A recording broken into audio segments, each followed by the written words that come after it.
They're real, but I haven't seen them. And if they are, nobody's told me about them. But, you know, everybody says they're temporary. Dude, the president's... That was pretty good.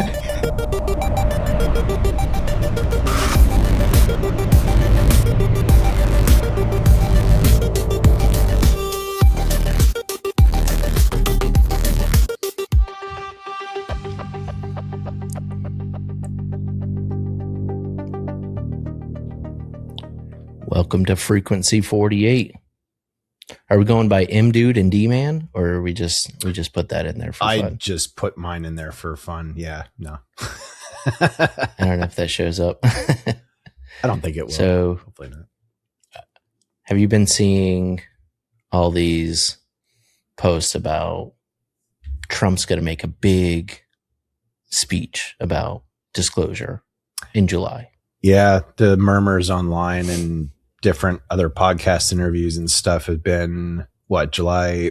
the big one's like anniversary of Roswell, July 8th, but I think it crashed on the 7th at midnight, or late at night. Anyway, I'm pretty sure it's the 8th. July 8th. It came out in the papers. Yeah, and that morning is when they were covering it up essentially, and scrambling it for everything.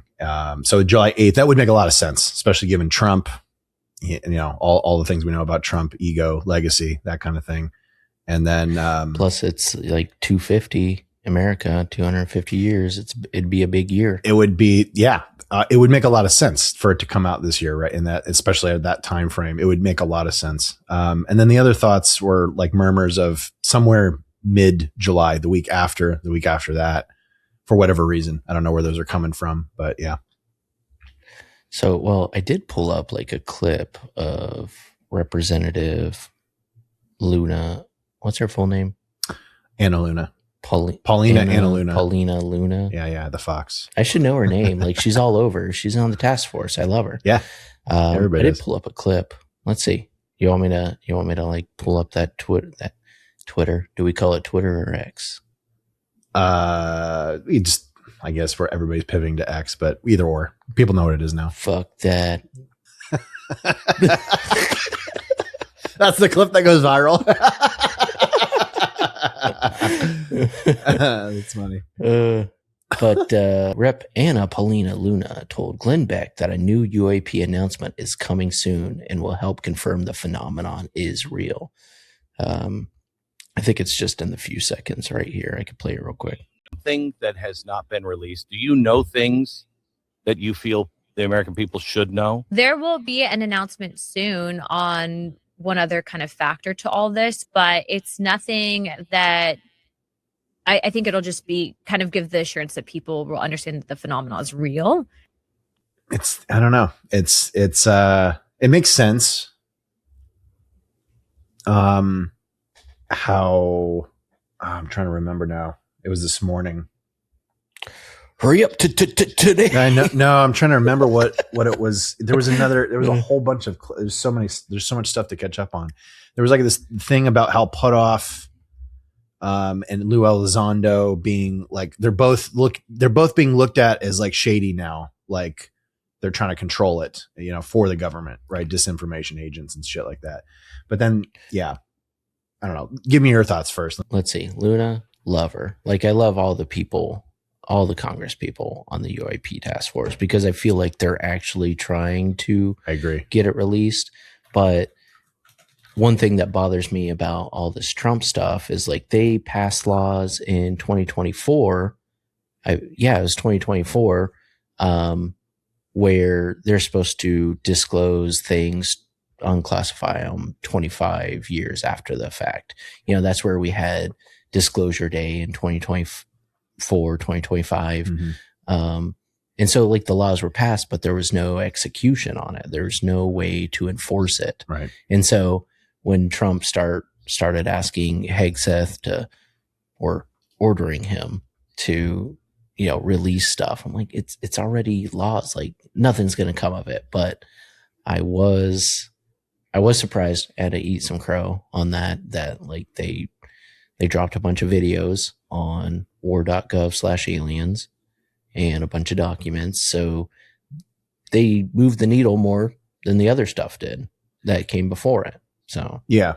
No, it's definitely. I mean, everybody knows this is a big milestone year. Like, there's been, this is the most news that's come out in like the last 5 years combined, kind of a thing. So, it just feels like there's momentum. I think that's what everybody's picking up into. You know, it just made it more official when Obama said the thing, Trump said the thing. Oh yeah, that's what started it. Was like Obama. He said they're real in that interview. Yeah, I can do my they're impression. Real. They're real. I can't do. I need a coffee mug so I can like reenact the whole thing. They're real, but I haven't seen them, and if they are, nobody's told me about them. But you know, everybody says they're temporary. Dude, the president's that was pretty good. I need to watch the clip. That's what I need to do. They're real, but I haven't seen them, and they're not being kept in what is it? Area 51. Area 51. There's no underground facility unless there's this enormous conspiracy, and they hid it from the president of the United States. So I thought he said like, oh, they're real. Like he just said it without him like, oh, I haven't seen it. I thought he kind of like backtracked a little bit. But. He did later. Like he clarified, I think, in a written response or something like that. Yeah. Yeah, he totally walked all that back. Yeah. You know. Yeah, because what Trump said was probably true. whether you like, depending on how you feel about any of them, again, it's like it's probably a true thing with the classification of it or whatever. Let me see if I can do a Trump impression. But Trump was like, he could get in a lot of trouble for that unless if I disclassify it. You can do better. Not very good. You can do better. Do it. I gotta embody Trump. I don't want to embody Trump. Turn yourself orange. What was that? Orange. You crank up the orange filter. Trump. What is it? Trump alien plane. It's probably on YouTube. Yeah, there it is. A lot of guys. I'm a lot of. Hold on. Well, he gave classified information. He's not supposed to be doing that. I can't tell you. I don't know my way from it out of a hat. I don't know. I can't do it right now. I thought it worked out pretty well. So those two comments kind of kicked it off, and then, you know, they got all the stuff released onto war.gov/UFO, which I don't know if I like the fact that they declare war on UFOs. Yeah, they changed what I didn't like is they have rebranded the Department of Defense to the Department of War, just perpetuating the military industrial complex, which is a big part of this whole conversation. Anyway, but yeah, I agree. Are you some kind of draft dodger, Danny? I plead the fifth. Let's see. Yeah, this is it right here. And this takes you to other Department of War stuff, and all the documents are here. There was a button I found where you could just download everything. Release one, and then download all the UFO files in the documents. Oh yeah, 2, 3. See, the way they list this is so stupid. Like, I mean, there's again little bit of context, not much. It's useless for what you said. It's just I don't know. It's to me it's very clear there's very strategically trying to ramp it up with each release, a little bit of this more, like 5% more, like a very slow increase, right? You're probably going to see a hand or something at some point, and then the arm, it's going to be like shit like that. You know what I mean? It's, at least that's my perspective of it. I have thoughts on that too, the slow disclosure. But first, I actually need your thoughts about the web design. That, like, this totally looks like 90s hacker movie design. I actually like it. It totally reminded me of Metal Gear, dude. I kind of like it, if I'm being honest. Some people don't like it. It's a little cheesy. It's a little too over the top. And for the government, it doesn't make sense. It's like somebody, you know what I'm saying? Like, it should be a clean, functioning, very fast loading website. Shouldn't be like aesthetically looking like the fucking, like Metal Gear or the X-Files or, You know what I mean? It makes it feel, I don't know. It's not, God, it makes weird. Not take it seriously. Yes. Right? Yeah. Even though they're doing all this, it's also like, I don't know, maybe the truth's in there. Maybe it's not. Yeah. It's and then it'll just be something to like, well, we tried this back in 2026. There's nothing there, people. Yeah. Yeah. It's definitely the slow drip of disclosure. What bothers me is like, you can't really define disclosure, but there's no universal method or way of disclosure. So like you're saying, they're just kind of slow dripping it. And unless if it's like the Steven Spielberg movie where they're rushing to the news station and trying to beat the government to get there to release all the files live on TV throughout the world simultaneously, then I don't know if people are even going to believe it or take it seriously, because anybody else that I know or talk to, muggles, they're not muggles. It's just they don't give a shit about UFOs or anything like that. The normies. They haven't heard anything about, what's that? The normies. The normies. They don't take it seriously. They're like, oh, I think I heard something in the news. If you go onto YouTube, like I was showing you earlier, news station after news station, like you type in the Pentagon UFO. Oh, yeah. I was looking for the full edit. It's just news station after news station. This ran on every single news station, all these videos. It's literally been everywhere. The 60 Minutes, I think it was 60 Minutes did a whole like 1 hour thing. This was a couple years, at least 3 or 4 years ago, maybe more, around the Fravor stuff. And it was a deep dive, and it was literally produced to convince people. You could tell when you watch it. And I didn't need convincing at that point. I'm like, I'm pretty sure at this point. My conviction's pretty.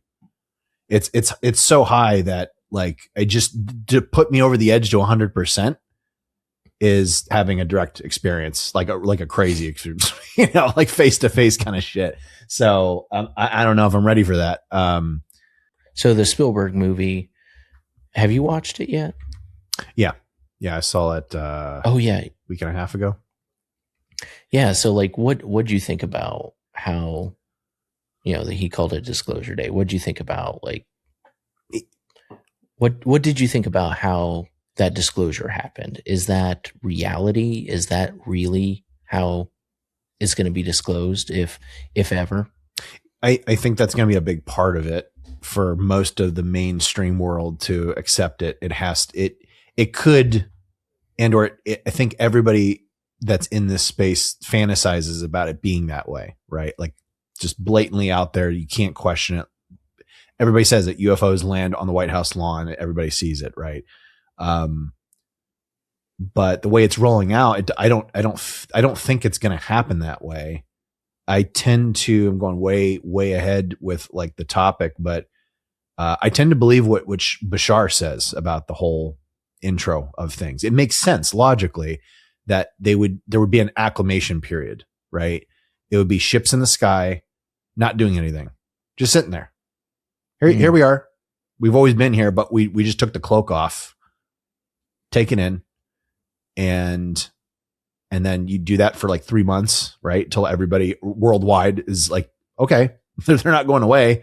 We can't blow them up, whatever. I hope that people wouldn't try and, shoot at it and stuff, because it's obviously just futile, right? If you're smart, yeah. Anyway, they totally shoot at it. They might. I don't know. Get off my lawn, aliens. I'm sure they have force fields and shit. They can just, they have these videos of the rockets hitting something. We don't know what it was. It wasn't like a saucer or I don't know. It was hard to the one where it bounces off and ricochets. Like it's obviously, look, man, if these things can blink in and out of reality, teleport, travel beyond light speed, you don't stand a chance with your fucking anything you throw at it. Probably maybe a nuke because of the quantum nuclear aspect of it, maybe, and the EMP for sure would probably knock out something, but like they have stuff that just takes that out. And that's obviously a big part of this topic. So probably the most compelling evidence that there is out of everything they have. that they've released. If you look at all the things that have been released, all the whistleblowers from, Elizondo to Grusch to Matthew Brown, Tim Gallaudet, and more and more and more, all these people that have been involved in the government, I don't think it's a question like if they are real. I mean, I think there is enough evidence to say that there is something. Might not be, there's not evidence of what it is. Yeah. But you can at least come to that line and say, there's something there. Yeah. There's enough evidence that there's something there. Other countries backing it up too. So like, Brazil, China, Russia, Japan, Europe, probably all the big countries in Europe. I'm sure Germany for sure, Italy, France, London for sure, UK, Canada, Mexico. Like there's a bunch that come to mind from different cases, but everybody's got, it's whatever it is going on, right? There's clearly no dispute that there's something anomalous in our physical reality that is happening. Period. And stop. Full stop. That's it. So all that stuff that we talked about, the government disclosure, things in the sky, that's just nuts and bolts, like physical things. And that's really just the tip of the iceberg, like the slightest step into the rabbit hole, which there's a whole lot more that, on this show that we want to dive into. Like what got you into, when did you get into the UFO stuff? Like we've known each other for a little bit, but we kind of got into it separately. Because we met in 2015, 2016, which was 10 years ago. Yeah, I think I was, whatever was happening around that time in like the mainstream, I was a whole different person 10 years ago, but whatever was happening in mainstream there wasn't much going on back then, or at least stuff that I was paying attention to. But like logically I was more, and spiritually at the time I was agnostic. And so I was definitely more science minded about stuff. And it just made sense. Like there's gotta be something else out there for sure. And then, I grew up pop culture, 90s, gray aliens were obviously like a thing. And you always had the question I grew up having that question in the back of my head. Is this really real? But I didn't pay deep attention to it. We'll have to do a deep dive later for our respective stories of like, seeing it breadcrumb throughout our life up until now. Right. And, so yeah, I was always on the alien side. I never really believed in ghost stuff, especially back then. Now, after mostly like, I think the biggest thing that convinced me with ghosts and poltergeist activity was, Skinwalker Ranch. Like all the stories, I watched Corbell's documentary around 2017. That woke me up to that stuff being probably real. The whole government putting money into the place, number one, fencing it all off and doing the testing, and Bigelow, that whole storyline. And I was just like, whoa, this is really legit. And then, yeah, that's kind of where it started. And then the Leslie Kean interview 2017, and it took off from there every couple of years. And it's been ramping up ever since. Yeah. You sent me that, Corbell's Skinwalker Ranch documentary, which I almost turned off after the first 10 minutes because I don't like his intro is weird. Yeah. His intros, his like, avant-garde style of going about documentaries. But growing up, my mom was really into UFOs, cryptids, ghosts. And so as a little kid, she was like, when we were little kids, you had to watch whatever was on TV. Mm-hmm. There was no infinite streaming, and it was bedtime, and we would want to stay up and watch more TV. But she said, well, I'm watching Unsolved Mysteries and Sightings. So if you want to watch that, then you can stay up. But it scared the crap out of me. Unsolved Mysteries had murders and stuff, but then they also had abduction things. Yeah. And then after that, Sightings was almost pure ghosts and aliens and cryptids and things like that. And that was a little less known show. It was like the what do you call that in TV? Like the show that comes after, like Like Unsolved Mysteries was the leader. It was the main show, but most people tuned out after that. But I thought Sightings was where it was at. I vaguely remember Sightings. I remember Unsolved Mysteries a lot, but yeah, that time period, same thing with me. There was, we talked about it before. There was that UPN special, that like 1 hour made for TV special thing where it was kind of like a found footage before found footage was like a big thing. This was before Blair Witch. And it's a family in the house. It's kind of like what's M. Shyamalan's fucking movie? Is it Sightings too?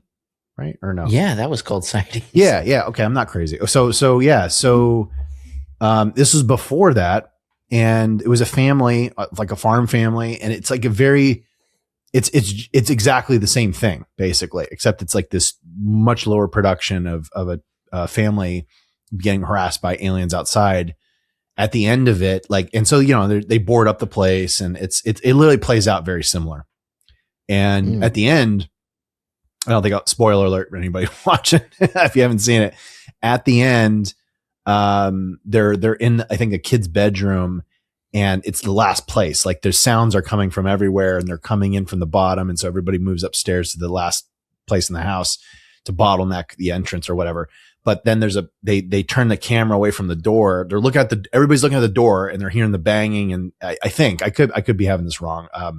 We'll probably pull it up, and I'm completely wrong. But I do remember the camera pans at some point up or down or whatever, looks at the window, and there's one crawling through the window, and you get like 2 or 3 seconds of seeing a gray alien like coming through the window and looking at the person. And then it crashes, and of course, and then it becomes like a found footage thing. So that sounds familiar. I'm gonna look it up. I can't remember it. I can't recall that. But then, so my mom was really into it growing up. You know, I would come home from college, and she'd be like, "Check out this new Destination Truth. They go to this haunted forest," and I'd sit there and watch it with her. But kind of like you know, through my young adult life, I was just like, yeah, they're probably out there. I mean, it's a pretty big universe, but right. There's no way we'd ever meet each other. You know, COVID hits, and I kind of start going back and watching some of that stuff, looking for some of it, and came across like the 2017 article, where the big thing about the 2017 article was that since Blue Book ended, the government had no acknowledged interaction or investigation with aliens until Lou Elizondo came out and did that story with the New York Times. Yep. And then that was the big thing, was there was budget behind it. There was an actual program. I mean, is that not acknowledgement enough that the government does take it seriously? Right. They've clearly put money into surveilling everything. So that's what's the most obvious. We all know how much they put into the military budget, and that's just the stuff they let us know about. So the stuff that's behind the scenes, which is definitely this shit, they're putting who knows how many billions, trillions, covering it up, exploring it, researching all of it, you know, when we get deeper down the rabbit hole. But yeah. The 2017 article made it really official for me. I was like, wow, like, it's New York Times is a big major outlet, again, no matter what side of the aisle you're on with stuff. And, you have to pay attention to stuff like that. They don't put resources in. I think Keane even talks about like how hard it was for her to get that published at the time. Like it was still very taboo and stigmatized. And it's just recently in the last, I would say definitely 5 years, the last 3-4 years, it's getting way easier to talk about this shit. Otherwise you and I haven't, you know, we always talk about all the time. Like 10 years ago, we never thought we'd be here talking about this deep in, you know, this serious about it. Right. It's crazy. Yeah. And that article too was, it's still like their most watched videos on their website. Really? So it's the best business decision they ever made too. I don't know about best, but still, it's definitely, I mean, if it's their biggest visitor to their website, pulled in some ad revenue. Yeah. So before we kind of move on, you know, we call the hardware, the nuts, the physical stuff, like the nuts and bolts. That's low frequency. that's the first step down the rabbit hole. Before we move on to kind of like the mid frequency, like what's your favorite case of the nuts and bolts in the last 80 years? There's 80 years since Roswell of UFO stuff coming out. Yeah, I'm looking. Or UFO. There's 80 years of UFO history at the minimum. Yeah, I'm personally, everybody, you always have to, the 101 of the subject is Roswell, right? Everybody has to go through. That's the first biggest thing. I hate it because I don't hate it. I've heard it 1,000 fucking times. So I know, like, I don't know every detail about it either, but I'm also just like, it happened so long ago as well that like, I acknowledge it was a milestone event, but I'm more focused on current day events and future stuff. But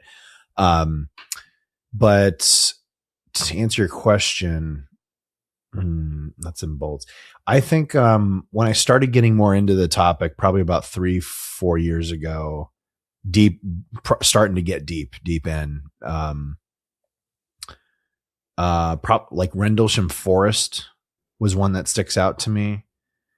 And that one, one was in the UK, right? I'm pretty sure in London. Yeah. Yeah. Do you remember that off the top of your head to kind of like do a brief? So the thing that, I remember paying attention to, the things that were sticking out in my memory from Rendlesham were the fact that I can't remember the guy's name, but he walks up to the craft and, touches it, probably not a good idea without gloves or something, but he has this like telepathic download, right? Of, I think it was zeros and ones, and it has a message to it. And I think he sees some other like visions and stuff, like things just come to him. And, the fact that they come back the day later and there's a radiation in the area, like a lot. There's I think a disc mark in the ground or something like that. And then he starts being very compelled to write down what he had downloaded into his head.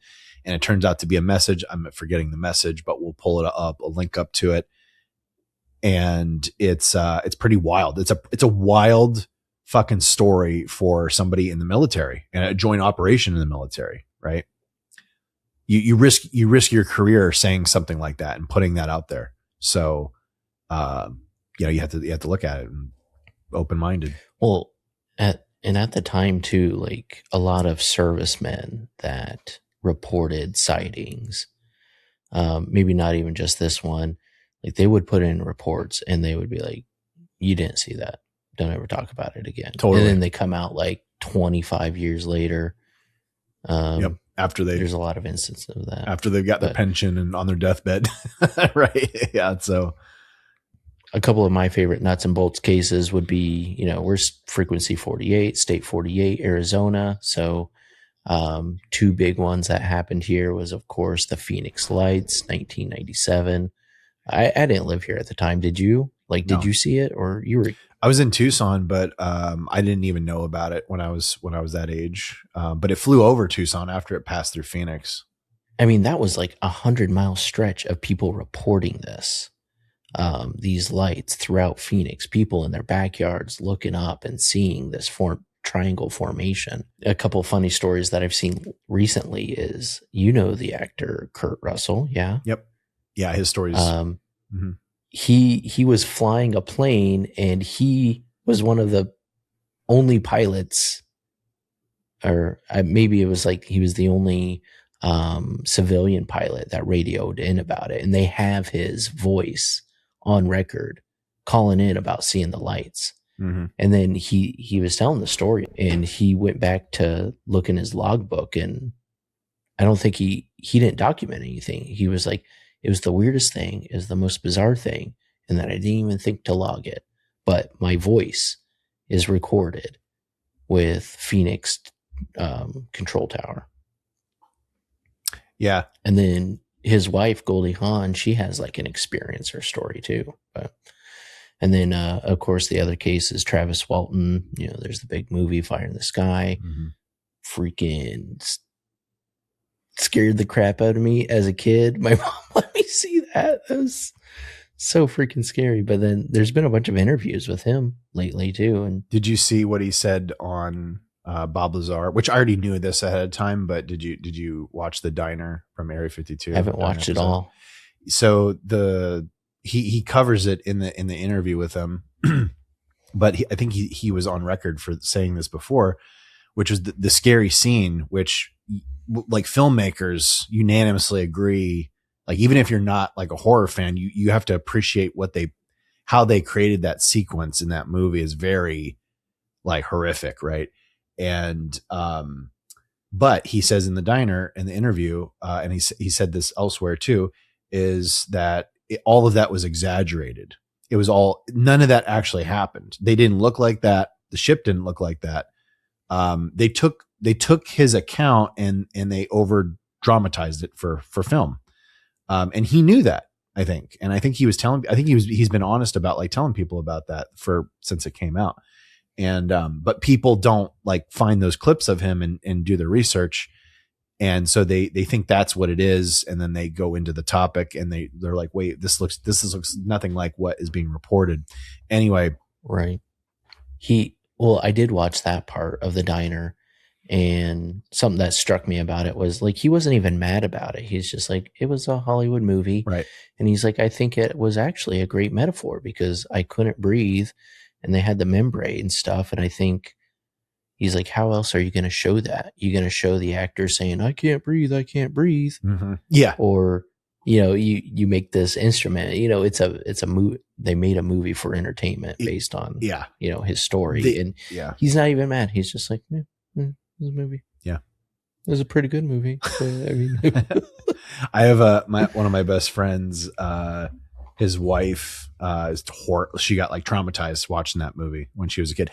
I never knew what it was up until I got older in my teens when I started getting into learning about filmmaking and stuff. And that was always a movie that came up in either in the genre or in horror. And that's kind of how I came to know about it. And I don't think I ended up watching it until like I think I started watching it when I got into Ancient Aliens, like my early 20s, that kind of like late 2010s ish kind of era.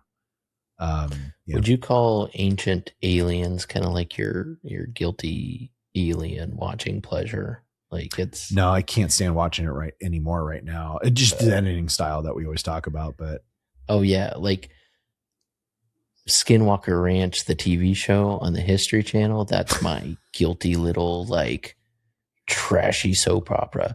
Like I love the content, I love what they're doing, but I hate the way that they convey the information. Yeah. But I watch it still and I follow it because I think it's legit. Like the whole ranch, all the phenomenon happened there. Yeah. There's 100% something to it. Forgive the editing and storytelling from the History Channel. Yeah. That's why I like Corbell's documentary intro aside of it. Once it gets into it, he frames it very seriously. It changes the whole tone. It's also very creepy the way he frames it too, which I think is appropriate for the shit that goes on there, Mm-hmm. And then I'm forgetting the guy that just came on Area 52, but he's been doing other podcast interviews talking about it. The biologist guy. The biologist guy, yeah. Yeah, and his stuff is pretty compelling. On the show, like he shows up, but, in the interview, he's like, I'm there all the time. I'm friends with them, but maybe his bits don't make it on to the air all that much. That's exactly what he says in the interview. In multiple different interviews that he's given, he says the exact same thing. They're like, the producers, the directors, whatever, whoever's the stakeholder decision makers of broadcasting that episode, all the episodes, they cut a lot of stuff. There's a lot that they leave on the cutting room floor is what he says basically. And it's all the stuff that's not like, it's not really compelling. All the stuff he brings on Area 52's podcast is very compelling. Like, especially, I thought the small creatures thing of that was wild.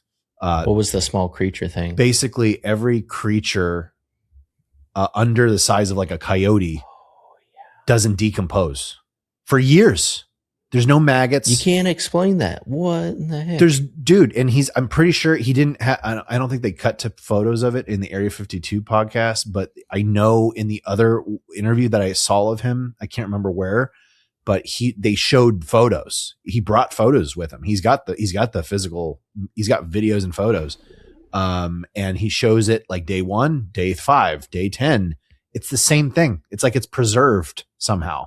And why even like a year? Right. Why the fuck is it under a certain size? What does the scale have to do with it?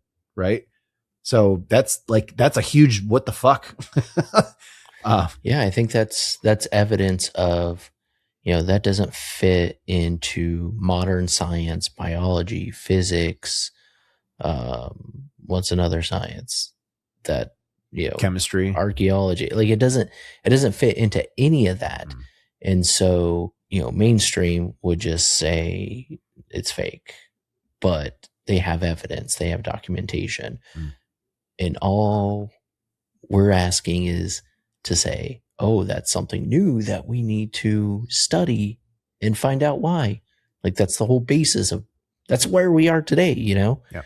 That's why we're, got these freaking smartphones and remote podcasts and stuff, because of science and asking why. And the biggest part, my soapbox, the biggest part for me, science, you're supposed to never be satisfied with the answer. You're supposed to always have an open mind with science. We talked a lot about disclosure in the coming days. I don't think there's going to be a big announcement that there's a crash ship. I think it's going to be more of a slow drip or something where humanity kind of slowly comes to it. I don't think it's going to be a big Spielberg production.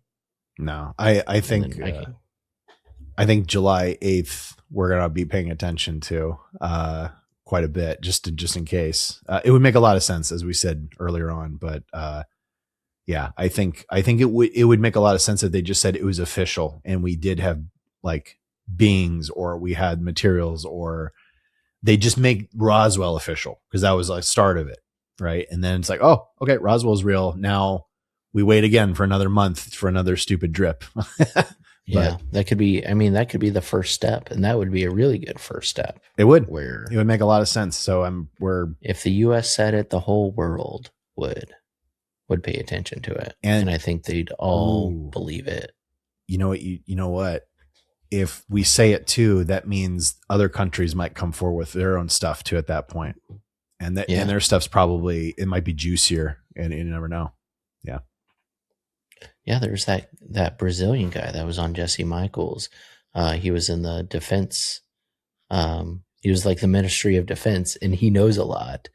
And he said, if he's elected, whatever Trump releases, he'll release for Brazil. Oh yeah, that's right. Yeah, and I think I would bet bottom to dollar like Russia, China, Japan, probably the UK would all follow suit.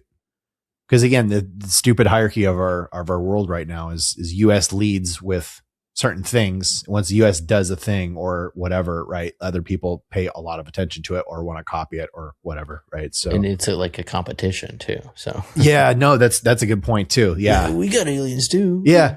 We got hot Nordics in our basement too. Yeah, that'll be in the bloopers. I'll bring the pizza rolls. Dude, we should have an episode about like just speculating what aliens do. Do they wear clothes? Do they listen to music? Do they like art? Like, literally, do they reproduce? Like some of them, the Nordics, do they, because they supposedly live they're supposedly live like thousands of years, some of them, or they can be immortal. I don't know if you saw this, but this is like maybe a clip for later, but Area 52 he was reading a story of some guy. I need to finish it. I only watched like half of it, or it was like a 2-part episode. Some dude in a Latin American country, Nordic, walks right up to him. He's a doctor, and he has this little shack, like a really rundown shack, and this Nordic comes out and he's wearing the blue suit, the typical blue suit. And he's got this gash in his arm. He like encountered a leopard or something in the fucking jungle. Like he crashed or teleported in and got jumped by a tiger and dealt with it. And he then, wasn't really bleeding, and he sewed him up. Yeah, really. yeah. He wasn't like, it was like dried blood or something. And then, yeah, he like stitched him up, and then like, it was like something like that. It was a wild story, dude. And then the guy left, and then he had experiences after that. Of course he did. And I think the guy even said like, you could come with us. Like, right. They're like, come with us. And Yeah. he's like, yeah, I don't know. Can I come back? Yeah. That'd be a tough choice to make if they're like, come with us, but you're probably not coming back. If I didn't have anything going on in my life and I was wanting to do that, maybe, but as like my life right now, I wouldn't want to do that. You're like, well, I just started a podcast. That's funny. They're like, we'll show you the universe. We'll tell you all these secrets that you're asking. If they promise me a hot Nordic wife, then yeah, I might do it. Yeah. Then sold. He sold the ultimate mail order wife. Hot Nordic. A Galaxy mail ordering service. Or a wife. What is it? Wife. What is it called? Hot mail order bride. Mail order. Yeah. A Galaxy, a galactic mail order bride, Nordic. Yeah, that's what I'm looking for. Put that in the fucking blooper. should and like just stupid bloopers at the end. We should. Yeah, pull all the funny shit. Yeah. Just like make a little beepy, normal blooper reel out of it. Yeah. That's it for today. Do us a favor, hit the like, subscribe to us. You'll see more content. Catch you later.